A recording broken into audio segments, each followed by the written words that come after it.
이제 저녁 8시 30분 퇴근 후 퀴즈 한판. 혼자 하지 마세요. 같이 해요. 매일 저녁 8시 30분 많은 참여 바랍니다. 연준아처 시간입니다. 연준의 데이터를 통해서 시장을 함께 살펴보는 시간입니다. 오늘도 이코노미 21의 양형빈 기자님 모셨습니다. 기자님 어서 오세요. 네, 안녕하세요. 네, 오늘 기자님과 함께할 주제 확인해 보시죠. 네, 이번 주 FOMC 있었죠. FOMC 이후에 점도표 그리고 RMP가 말하는 새로운 방향성에 대해서 짚어보겠습니다. 네, 이번 주에 빅 이벤트라고 한다면 FOMC가 아닐까 싶은데 일단은 금리 인하 예상대로 0.25%포인트 진행이 됐고요. 중요했던 게 점도표가 나왔습니다. 점도표 많이들 확인을 하셨을 것 같은데요. 기자님이 보시는 이번 점도표의 특징 어떤 것들이 있었을까요? 네, 점도표는 제가 볼 땐 항상 그 이전 거랑 비교해서 보는 게 네. 가장 이제 정확하게 이 연준 위원들의 그 마음이 어디에 가 있나 그걸 볼 수가 있는데요. 이렇게 빨간색이 있고 파란색 점이 있는데요. 빨간색이 지난번 9월 거, 네네. 그다음에 파란색이 이번 12월에 열렸던 건데요. 그리고 중간에 노란색으로 이렇게 칠해진 데가 있죠. 거기 중앙값이에요. 그렇군요. 중앙값이라는 것은 어떤 거냐면은 이 질문이 자주 나오는 건데요. 여기에 이 점도표에 점을 찍는 분들이 19명이에요. 그러면 이제 한 명을 딱 둔 게 뭐냐면은 그 홀수로 둔 게 네. 이게 10대 10, 뭐 8대 8 이렇게 9대고 이렇게 안 되고 한 명이 어디다 찍으면은 그 사람에 의해서 이제 이게 항상 결정이 되게끔 그렇군요. 중앙값이 네. 되게끔 한 건데요. 위든 아래든 쭉 세서 19명이니까 이 점이 10개가 되는 그 구간이 바로 그 중앙값이 되는 거거든요. 네네. 그래서 이제 이 보시면은 중앙값들은 저기 이제 노란색 칠해져 있는 건데요. 전혀 변하지 않았어요. 그렇네요. 지난번 9월이나 이번 네네. 9월이나 그 얘기는 뭐냐면은 연준 위원들이 다 이제 뭐 비슷한 생각을 하고 있구나. 그런데 9월에 비해서 조금 이제 달라진 거는 네. 지난번 이제 2025년 맨 앞에 있는 이 열인데요. 그걸 보시면은 상당히 그 의견이 분기가 됐었죠. 많이 달랐죠. 근데 이게 좁혀지고 있죠. 네. 그리고 26년, 27년, 뭐 28년도 있는데 그거는 사실 앞으로 어떻게 될지 모르는 일이에요. 그래서 이건 뭐 여전히 그냥 대충 이제 중앙값만 비슷하게 이게 가고 있다 이렇게 보시면 되고요. 그다음에 재밌는 거는 저 밑에 저 사진 저분이 누구냐면 스티븐 미란 연준 이사예요. 트럼프 쪽의 최측근. 네. 그래서 지난번에는 왕창 9월에는 이제 금리를 인하해야 된다 그랬다가 네. 이번에는 플러스 0.5% 올렸습니다. 근데 그 얘기는 뭐 사실 큰 의미는 없고요. 그 여전히 이제 금리를 인하하는 쪽에 이제 서신 거고, 그 다음에 이제 2026년에 그걸 이분이라고 뭐 거의 확실한데요. 그거 보면은 2026년 이분이 이제 예상한 거는 지난번보다 또 0.5%포인트 더 내려갔어요. 네. 뭐 이렇게 이제 재밌는 상황들을 우리가 볼 수가 있습니다. 네, 이번에 점도표에 대해서 좀 분석을 해봤습니다. 중앙값을 기준으로 좀 살펴볼 수가 있을 것 같은데 아주 크게 장기 전망에는 크게 변화가 없었다는 점도 포인트가 될 것 같습니다.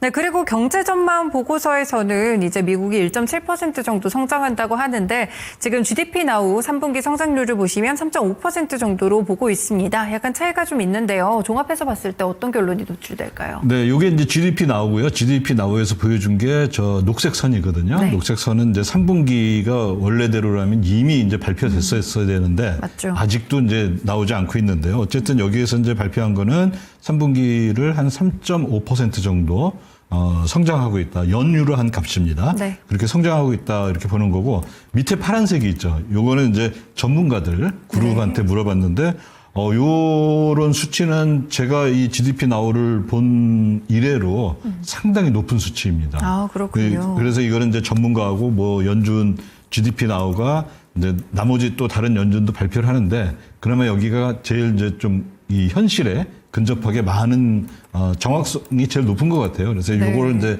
많은 분들이 보시는데요. 여기 이제 3.5%포인트가 나왔는데, 연준의 이제 그 이번 12월 FOMC에서 또 하는 굉장히 중요한 발표 중에 하나가 앞으로 경제가 어떻게 될 거냐. 그쵸. SEP라고 해서 경제 전망인데요. 그 다음 표를 한번 보시면요. 거기에서는 1.7%를 예상했어요. 2025년 경제 성장률을. 그러면 우리가 이제 이거 역산할 수가 있거든요. 저기 이제 오른쪽에 4개 이 기둥이 네. 2025년 1분기부터 그 성장률인데요. 1분기 때 마이너스 0.6%를 했고요. 그다음에 3분기하고 4분기는 아직 안 나왔는데 네. 제가 한번 가정을 해본 거예요. 3분기를 GDP 나오대로 3.5% 성장을 한다.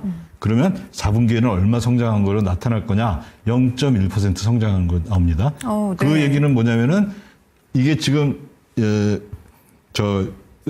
셧다운 때문에 지표들이 안 나오고 있는데 네. 4분기 지표는 상당히 안 좋아질 거라는 거죠. 그렇군요. 이번에 경제전망 보고서와 이제 GDP 나오를 종합해서 저희가 데이터를 봤을 때 4분기의 실적이 좀 악화되지 않을까 이런 부분까지 같이 추측을 통해서 알아봤습니다.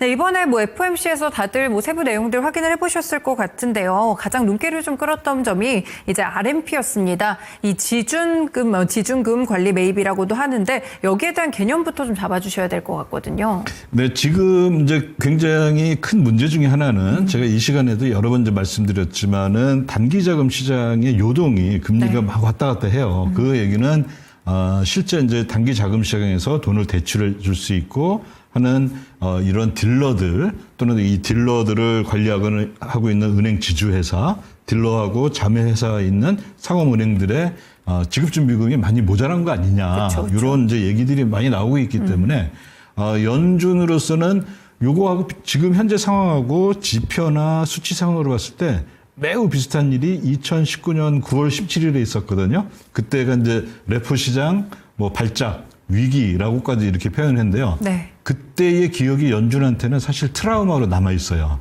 왜냐하면은 직전까지만 하더라도 다른 이제 굉장히 유명한 이제 그 당시에 한 달 전에 졸탄 포자라는 아주 굉장히 특이한 이름을 가진 헝가리 네. 출신의 이 분석가가 있었는데요. 이분이 한 달 전부터 이거 위험하다.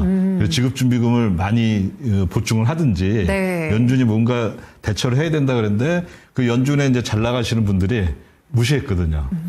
그런데 정말 한 달 뒤에 한 달이 조금 지나서 그런 일이 벌어진 거예요. 그래서 문제가 연준으로서는 굉장히 자존심 상하고 그리고 트라우마가 있었던 그런 사건이었는데요. 지금 상태가 그때하고 상당히 유사하게 흘러가고 있습니다. 네네. 그런 점에서 연준이 그 당시에 했던 건 뭐였냐면 단기 국채 샀어요. 그때. 그때는 600억 달러 정도, 월 600억 달러 정도 샀는데요. 지금은 그 정도까지 수준은 아닌 것 같고 네.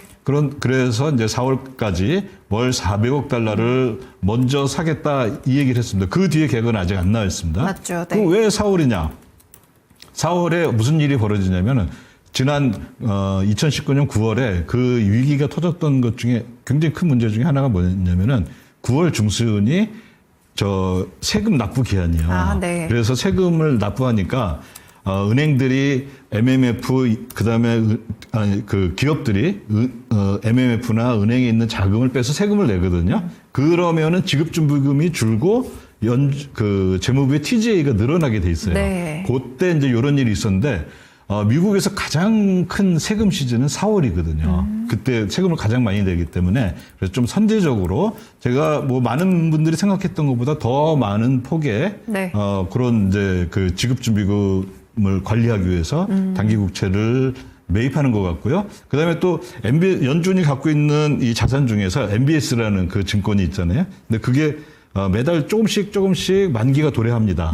지금까지는 뭐 월 한 180억 뭐 이 정도 수준에서 왔다 갔다 했었는데요. 요걸 또 단기 국채를 또 사기로 했어요. 네. 그래서 요거 다 더하면 한 뭐 매월 580억인데 이번에 이제 뭐 자세한 거는 어제 새벽에 그 계획이 나왔는데요. 그건 좀 이따 더 얘기하기로 하고요. 네. 그래서 이제 이거를 갖고서 뭐라고 이제 판단을 하냐면 많은 분들이 이거 QE냐? 그렇게 생각하실 것 같아요. 이렇게 네. 보기도 하고 연준이 2019년 그때 당시에 이런 일들이 벌어졌을 때 파월 의장이 뭐라고 하냐면 이거는 절대 QE가 아니다.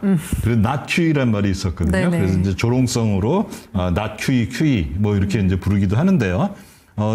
제가 봤을 때 이거는 통화 정책의 측면에서만 바라본 거고 이걸 또 다른 측면에서 바라볼 수가 있는데 그게 재정 정책의 측면에서 보면은 뭐라고 보냐면은 미리 이제 결론을 얘기하자면은 이거는 not QE는 맞는데 네. 머니 프린팅이다.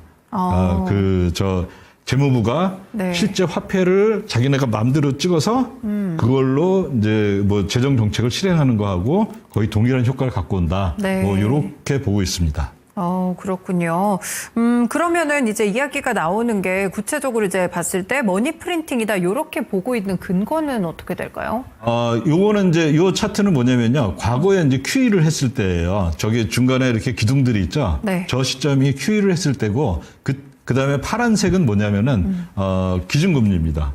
그리고 저 빨간색은 연준이 갖고 있는 국채나 MBS가 얼만큼 늘어났나. 저 기둥들에서 다 조금씩 늘어나죠. 네. 그러다가 맨 나중에 있는 오른쪽 끝에 있는 기둥에서는 저 때가 코로나 때였거든요.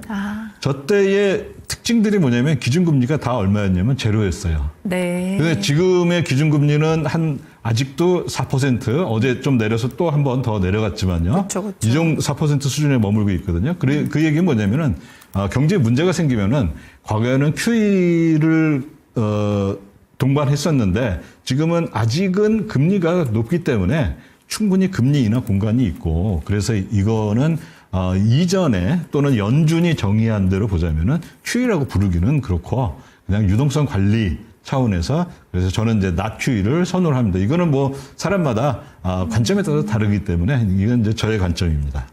네, 그렇군요. RMP에 대해서 좀 알아보고 있습니다. 일단 이번에 단기 국채를 활용한 대규모 RMP에 대해서 좀 연준이 발표를 했다는 점 보시면 될 것 같은데 단기 국채를 400억 달러 정도 매입을 한다고 했습니다. 이제 매월 9일 전으로 매입 일정이 또 나올 것 같은데요. 이 부분도 체크를 해보시면 좋을 것 같습니다. 전반적으로 좀 이렇게 좀 살펴봤는데요. 이 구체적으로 RMP 매입 계획은 그럼 좀 기다려야 나오는 걸까요? 어제 나왔습니다. 요게 네. 이제 RMP 전망이고요. 날짜까지 구체적으로 다 나왔어요. 네. 그래서 이제 400억 달러 말고 144억 달러를 더 추가로 그거는 이제 MBS에서 만기가 돌아오거나 그 부분을 가지고서 더 추가를 해서 544억 달러를 2026년 1월 8일까지 네. 그때 이제 연준이 매입을 하기로 이렇게 결정을 했습니다. 네, 그렇군요. RMP 일정까지 저희가 또 함께 체크를 해봤습니다. 이번에 FOMC에서 저희 점도표도 같이 봐드렸고요. 여기에 RMP와 관련된 내용들이 좀 추가가 돼가지고요. 이 부분에 대해서 함께 분석해봤습니다. 기자님 오늘 말씀 여기까지 드릴게요. 고맙습니다. 네, 감사합니다. 네, 이렇게 연준 와처 시간이었습니다. 이번 주에 또 FOMC가 열려가지고요. 이와 관련된 내용들 분석하느라 또 이번 주에 시간 마련했고요. 이코노미 21의 양영빈 기자와 함께했습니다. 네, 지금까지 다양한 투자 판단에 도움이 되는 말씀들 함께 전해드렸습니다. 하지만 특정 종목의 상승 하락 보장하지는 않는다는 점도 함께 기억해 주세요. 시장의 중심 여기서 마치도록 하겠습니다. 점심 식사 맛있게 하시고요. 오늘 끝까지 투자 잘 하시길 바라겠습니다. 고맙습니다.